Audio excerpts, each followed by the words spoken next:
Well, good morning, ladies and gentlemen, and again, also I'd like to thank DFC for their support as part of my visit with Lloyd's.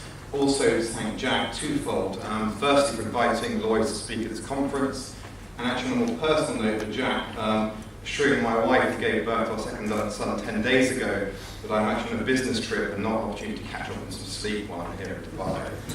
All seriously though, on behalf of the corporation of Lloyd's, it's a great opportunity to speak at this event. I am not a broker or insurer. I represent a corporation of Lloyd's, and my role is to support, work with, listen to our market in terms of international development. I've specifically been focused in my team on a number of emerging markets, including Turkey, Asia, India, and China, named quite a few countries, but more recently have become specifically involved with the Middle East. What I'd like to this morning is pick up on three areas. Firstly, just to give you a short video. As Jack mentioned, this year we celebrated 325 years of the Lloyd's market, and we've been on, I think, a real journey with both the highs and the lows, and this just gives a short reflection of that journey. I'd also then like to pick up on some of the challenges that we see the market facing both in London and also internationally, and then shifting on to the international agenda, looking at Vision 2025, which Jack mentioned before, which sets out Lloyd's priorities for the future and incorporates the Middle East as part of this journey. Just a little short recap of the Lloyd's market. It's easier than me talking about all the history of our marketplace, but I think it just reflects a little bit of the journey that the Lloyd's market has been on and why we still see ourselves at the forefront of the market today.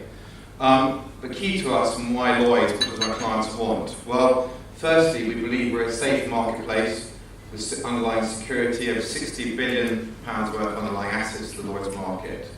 A truly international reach with the ability to do business over 200 territories around the world and specific licenses in 75 of those territories. A+ rating, Standard & Poor's and Fitch, A rating with AM Best. Those are all reaffirmed and a superior outlet, which again reflects the strong position of the Lloyd's marketplace.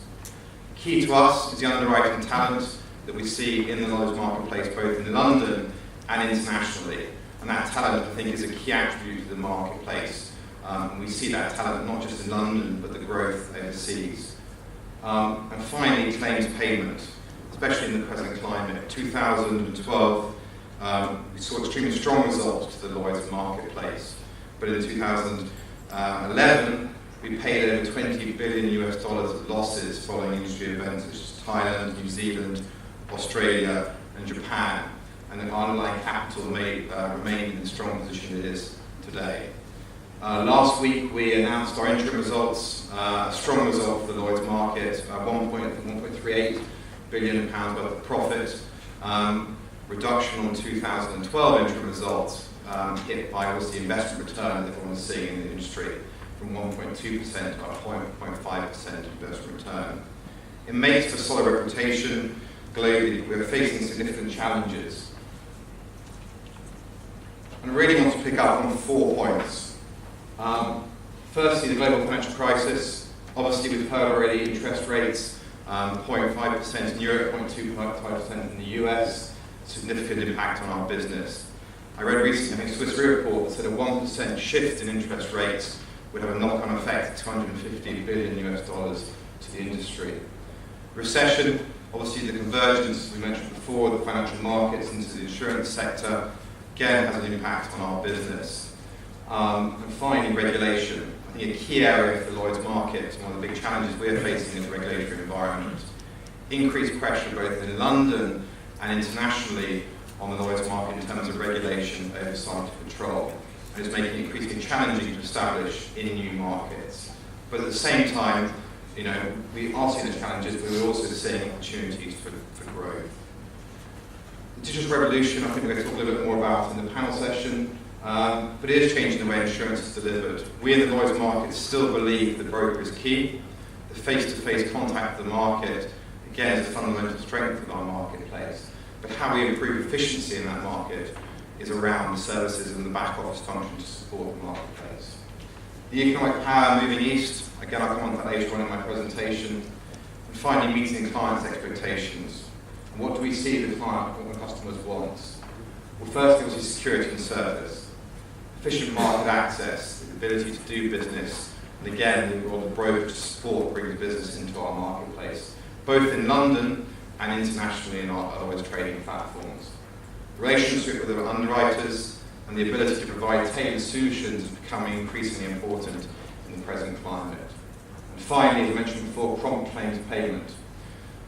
In the Lloyd's market, we've looked very closely at this over the last number of years. The Claims Transformation Project set out to improve efficiency of claims settled in the Lloyd's market by 25%.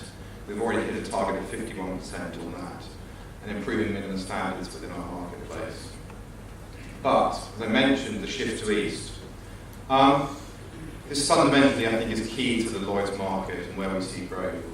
The blue represents the developed and developed economies, and the green represents developing economies. At present, 70-30 split.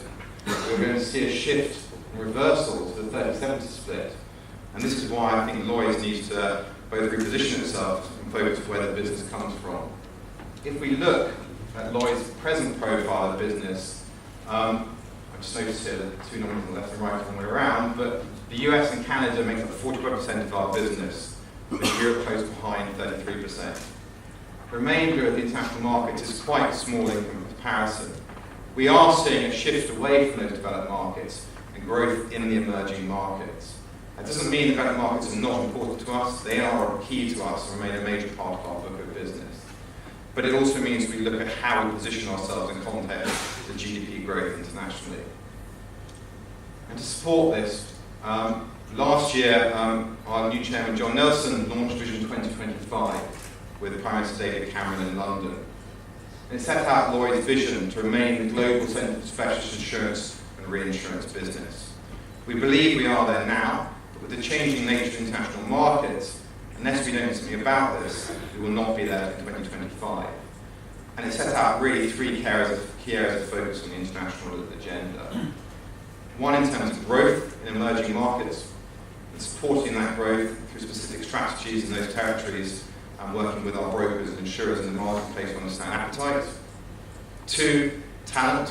And again, I think a fundamental point we've heard from DIFC here this morning is around bringing new talent into the Lloyd's marketplace, both in London, but also in local markets, through education, training, and working with the various markets.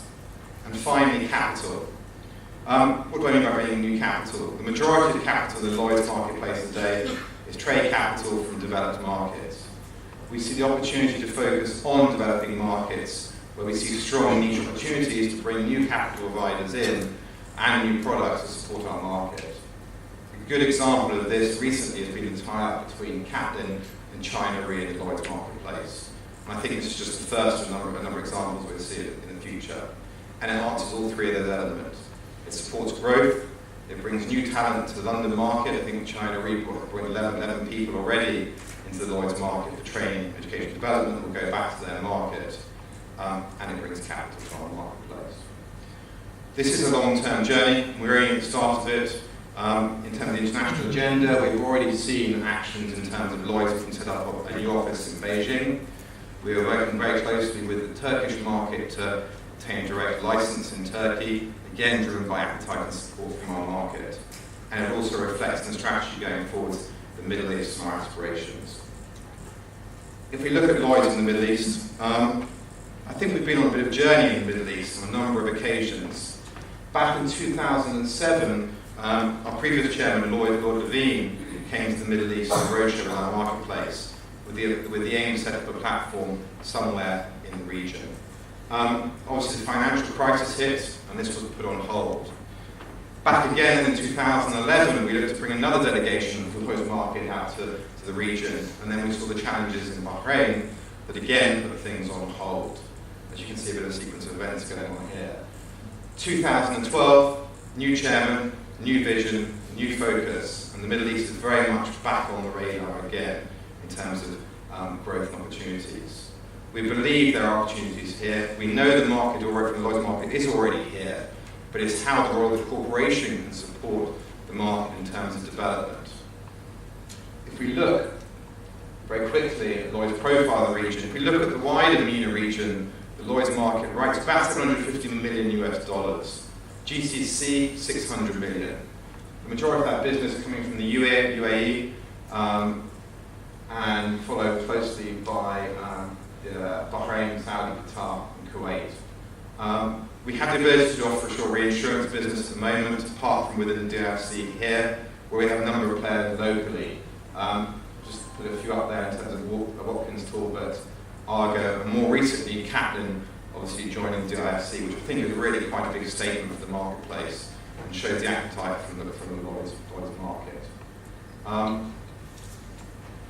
But what are we as a corporation looking to do about this? We're seeing obviously growth in the region. We've heard about the growth infrastructure projects, investment. The key brokers obviously are here in the region. Our role as a corporation is to look at what we can do to support that marketplace, whether it's a presence here in the DIFC or somewhere else in the region. We're at the beginning of that journey. We're talking with both the underwriters in London, the brokers in London, and part of my visit here is to get in to meet with the market to look at that strategy in terms of what we might do to support our marketplace.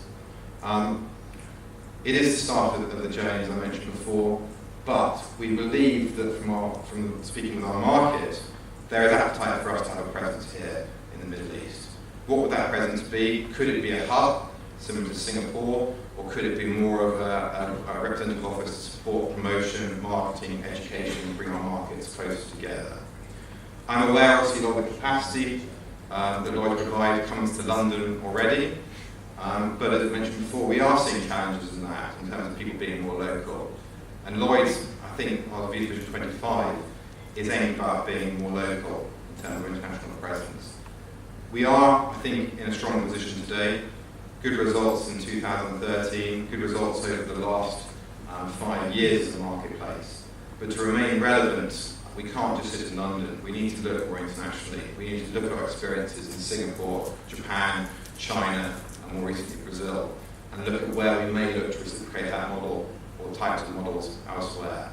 I'm very pleased to be here this morning. We're here for a number of days, meeting with a number of you in the local market, and I hope that this visit will lead to fruition and Lloyd's having a presence in the region. Thank you very much.